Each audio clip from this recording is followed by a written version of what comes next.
So, I reached day 600, and for the most part, the run was mostly smooth from 500 to 600. There wasn't really much to talk about apart from one thing which has started showing up. We have to go back to day 569. Nice. The reason I want to mention this particular day is because it showcases perfectly why you can't just rely on openers to just done everything. So, what exactly is going on? There is a target cap in the game, and I had an issue with this. It's not necessarily the run where fully expected to run into the target cap issues, though I was slightly worried that it might be a problem, but didn't expect it to appear so soon and so strongly. So, what exactly happened here? The thing is, this is basically what the map looks like. So the red arrows basically shows the direction of where the raid is coming from and where they are going to. The blue squares and rectangles are where the walls are. So the raid is going to be forced to go around this. The reason why this particular raid is a bit of a problem is because it has with Tombkeeper grotesques, or gargoyles. I'm just gonna comment them gargoyles, it's gonna be a lot easier. The reason they are a problem is because once they are damaged enough, they are going to turn into a statue briefly, and then they are going to fly over all the defenses. This is a problem, and as you can see, based on the setup I have, the yellow arrow is going to be the path that they are going to pick. So what I have right now is Opianus settled at the bottom, stunning all the enemies in the area in blue, while QB will be there and combined with a bunch of other operators, she will provide damage. So basically, QB is in charge of killing the entire raid. Glaucus is here because she has enough range to intercept the gargoyles safely. She has basically the same range as a caster in all directions. So the same range as Saria S3, for example, or Ayaz S3. So she can just make sure that whatever gargoyles tries to escape are just going to get stuck and permabind. Where it becomes a bit of a problem is that I kinda underestimated just how tanky some of the enemies are. In fact, it's not just on her usual Alrafix raid, it's combined with a bunch of enemies with refraction. So they all have 70 res at the very least. Combined with the gargoyles is not particularly helpful because the raid is just dying very, very slowly. And it results in a bit of an issue. So from the setup, there is just Chubai who is going to be binding Alrafik at the bottom as well, who I didn't mention, but she isn't really important because ultimately you could just be removing Chubai and Alrafik will be blocked up by Glaucus. So let's just jump to where exactly the problems are starting. If you pay attention to what Glaucus is doing, you can see a bunch of gargoyles that are getting stuck up here and who cannot move. However, on the right side where QB is, there are a bunch of enemies that are starting to leak. This is not a problem with me being too late in reapplying a Pianus's stun. The issue is that the game does not tell you, but there is a target cap limit. You cannot hit more than 128 enemies at the same time, so whatever effect is like Openus S3, which is supposed to damage and stun all enemies within range, is not actually going to function past a certain number of enemies. And that's why you can see some enemies that are starting to leak. From this point, I kind of have to think, okay, what do I do? Chubai is not particularly necessary, as I mentioned, so she's going to be removed, and I'm going to be relying on Glaucus to actually stall whoever goes through. The reason why I really want to stop the enemies is because they are also Vain Guardians. The dangerous part about Vain Guardians is that they have damage reflect. Every time damage them, you're going to take 200 odds of damage. So it is critical that they don't get in Glaucus range, because otherwise she is going to die. So I wasn't particularly concerned about the setup. I figured, okay, that's going to be fine. Ulpianus is still going to bind 128 of them.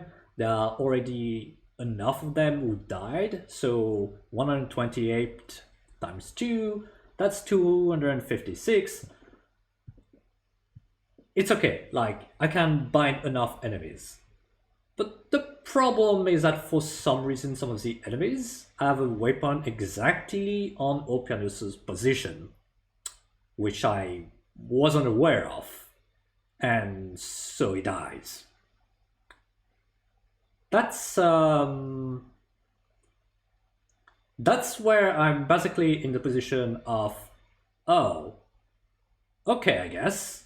Time to try and kill as many enemies as possible before the run ends, because Glaucus will not be able to hold everyone, and once the Vanguardians catch up and get in Glaucus' range, she's going to die. So at this point, I have to think, okay, what do I do at this point? So this is why I placed an Ifrit. But I know full well that at this point, I'm not going to get Ulpianus back in time. Like, he has a 2-minute redeployment cooldown, and I know that things are going to be really, really, really bad. Going forward, I'm just going to speed things up a little bit, but it's just me trying to kill as many enemies as possible, and it just goes horribly wrong. Basically, the issue is that QB with the buffs that I had was insufficient, and I couldn't kill enemies fast enough to make sure that I always stay under the target cap. So I had to use another act to actually clear this, so let's jump to that one. This particular clear was also a bit of a problem.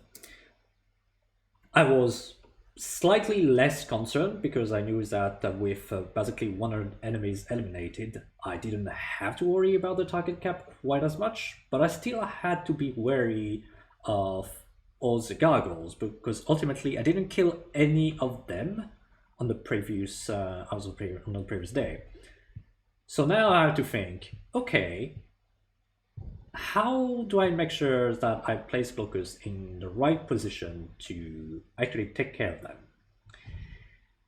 It's not, I'm not doing good at all. I'm doing very poorly, as a matter of fact. The problem with Glaucus' position is that where the gargoyles are being stunned, they have a straight line to the blue box that goes more or less directly on top of Glaucus.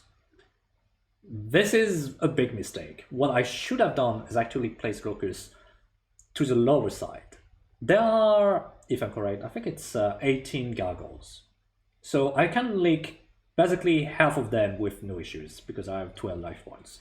I could just let all those at the top going to the top blue box leak, and all those that go to the right, I could have just decided to bind them and take my time to actually eliminate them. But that's not what I did, and it will result later in Glaucus just dying. So let's just jump into the future a little more and start to see what happens when the gargoyles start flying around. So on this position, you can see that Glaucus is currently holding the gargoyles fairly well. The part of the issue is that I still have the target cap in mind. I'm still concerned, at least to some extent, with it, because if you take a look at the kill count, I'm still only at 32 kills. So once most of the enemies on the map will arrive, I won't be able to handle everything. And you can also see that my timing on Glaucus was not particularly good. At this particular frame, I can see that Glaucus actually took an attack from one of the gargoyles, so I deploy a tool to actually give her a camouflage.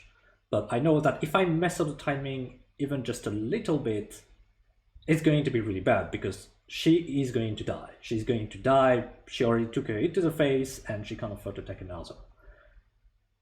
Obviously, spoiler alert, I am going to mess up at some point because it turns out that having to manage both openers and glockers can be pretty taxing, and also because I was a bit overwhelmed by what I wanted to do. I tried placing several of my operators and couldn't keep them alive, which is why you can see that most of them are being redeployed currently, including Ifrit and Red Altar. So it's kind of panic try to get control of the situation at this point, but it's not going extremely well. As it turns out, I will be able to clear some of the gargoyles and leave the fight with just 2 life points remaining, but realistically I should not have been in this situation. So in a way, having this problem, having this encounter was a pretty nice teaching experience. Not only when it comes to the target cap, but also when it comes to managing those gargoyles, which are probably one of the most threatening enemies that you can meet in RA, because you have to consider that you now have enemies that are going to fly over all of your defenses, and who also happen to have range attacks, so they are particularly dangerous. With this in mind, I figured, okay, I need to learn more about how I handle the target cap limit, which is why I want to come to the last test that I made. So this is going to be a similar map, and it's going to be against Alrafic again.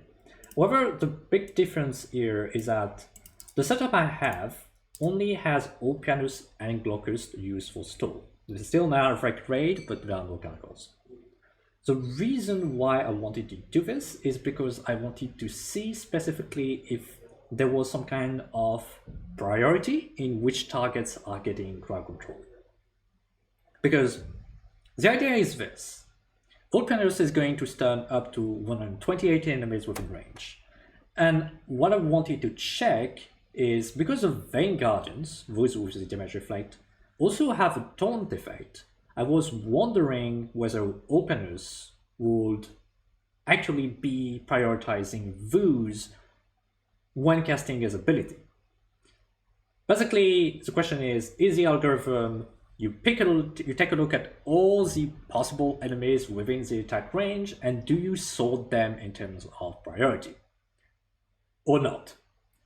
And as it turns out, and as we skip slightly later in the video, what you can see is that some of the enemies are coming through, but in particular what's notable is that some of the Vein Guardians still manage to walk forward quite a bit.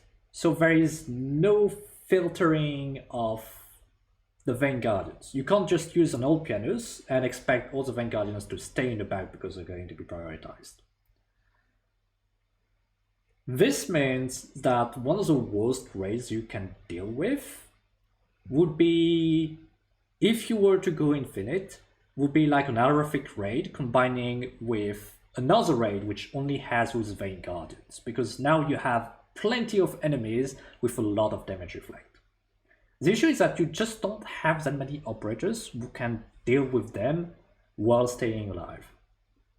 You have Opianus himself, obviously, because he's going to heal every time he takes damage, and they'll always reflect 200 odds damage, so Opianus can just stay alive forever. Red Altar will be able to heal yourself after every attack that she does, and you also have Lin. Lin has a shield that is going to absorb just enough damage that she can't actually be killed by any of those Vein Guardians. I don't have Lin.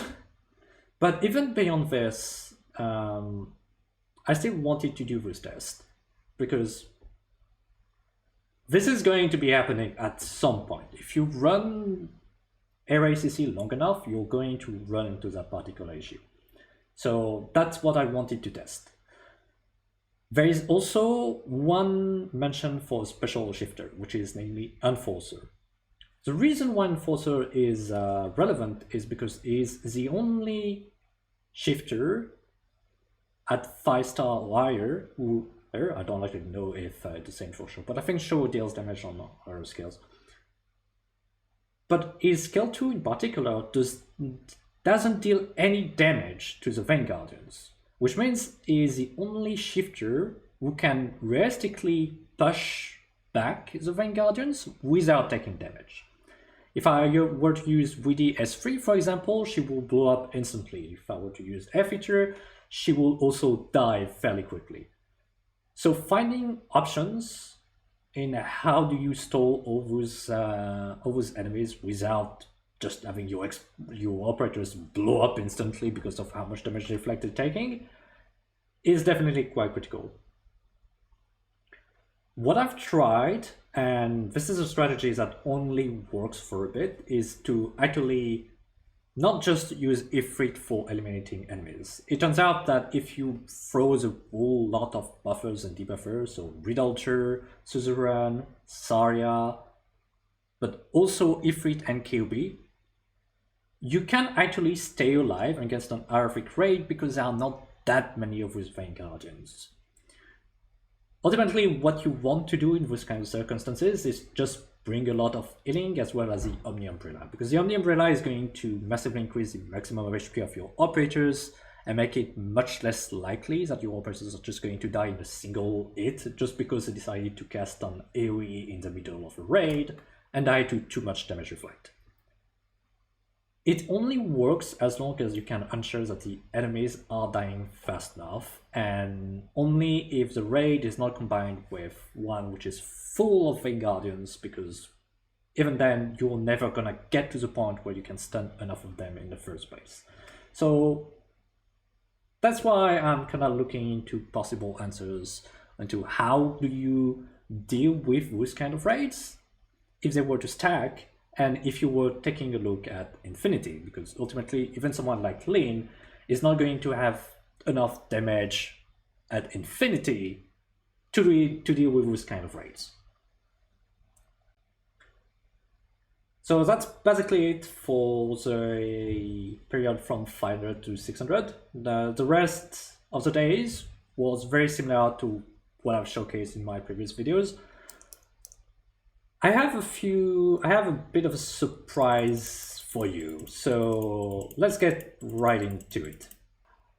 Basically, I've created a brand new account to do a few things, because the issue is once you're in a run of RA CC, you can't quit. Or at least if you quit, you have to give up on your run.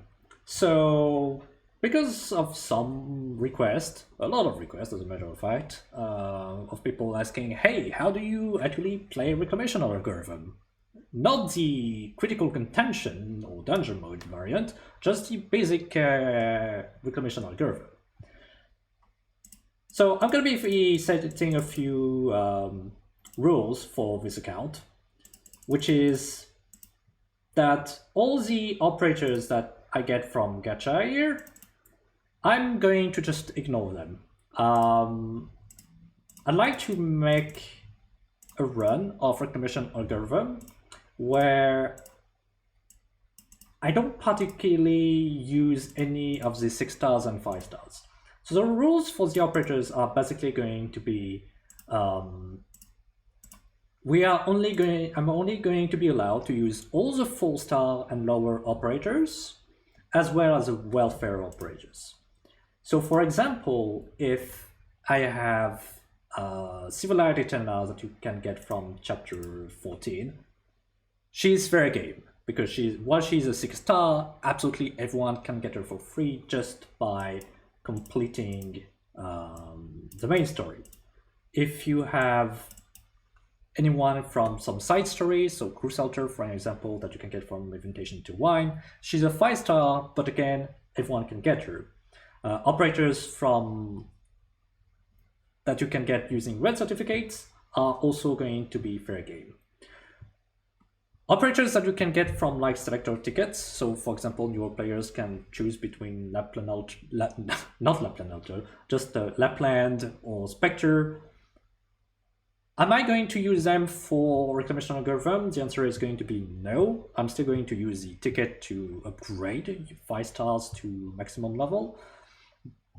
But it's just that I'm going to be using them for like the story. I'm also going to allow support units, but in reclamation government specifically, because I can't guarantee that someone is going to have 5-star, some specific 5-star or 6 stars. I'm going to only allow those that I know absolutely everyone without exception can get.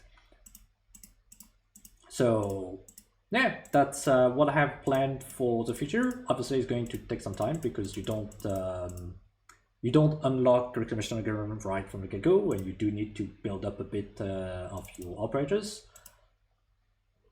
But I'm going to be recording most of the runs for the newer account regardless, because surely there's going to be a bunch of things that are going to be interesting to at least some people. So yeah, that's what I have planned. I'm already around day 638, so I have something else planned for day 700. I mentioned a tier list at some point, and that's definitely something that I'll be doing. So see you on day 700, I guess.